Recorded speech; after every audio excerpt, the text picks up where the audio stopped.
Well, let's go to Ukraine's capital, Kiev, now, where I'm joined by political scientist Jason J. Smart.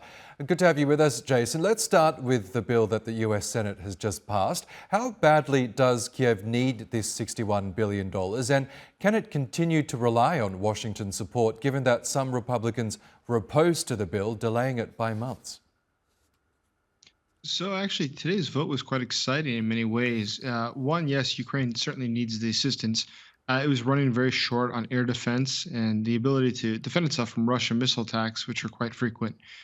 This will not give Ukraine the ability to defend itself. But more than that, there's been a huge shift in Washington, D.C. And it seems that those who are holding up the support for Ukraine, the MAGA Republicans, as they're called, those are the supporters of Donald Trump, were shown to not be able to resist this. I mean, they don't have enough votes. They do not have support from the Democrats, even to go against the Speaker of the House, who's a Republican. So this stage, I think, is actually going to become quite easier for Ukraine to receive future assistance because simply there vast majority of Americans, vast majority of people in Congress and in the Senate who are willing to stand by Ukraine. Going forward, it's actually looking very, very favorable to Ukraine, much more favorable today than it did a month ago, as far as what the political narratives are and the general atmosphere is in Washington.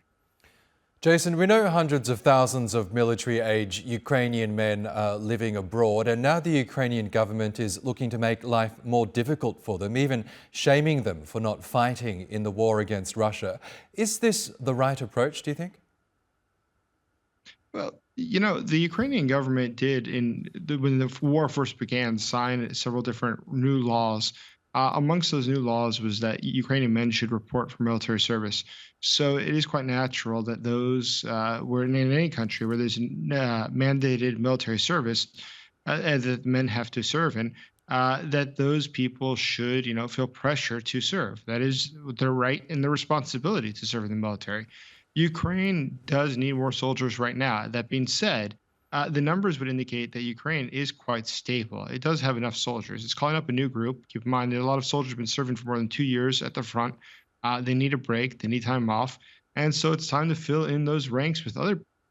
And it's very reasonable what Ukraine is doing. And overall, in Ukrainian society, I think it's very important to note if you read the newspapers, even those that are critical of the government, there is widespread support for what the government is doing now to increase the number of soldiers in the military.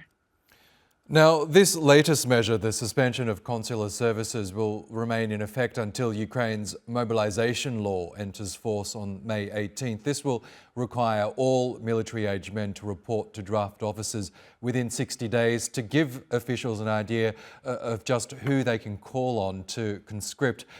Is it inevitable that Ukrainian officials will draft in these men? No, it's most certainly not. The fact is that Ukraine is a population, keep in mind, of nearly 40 million people.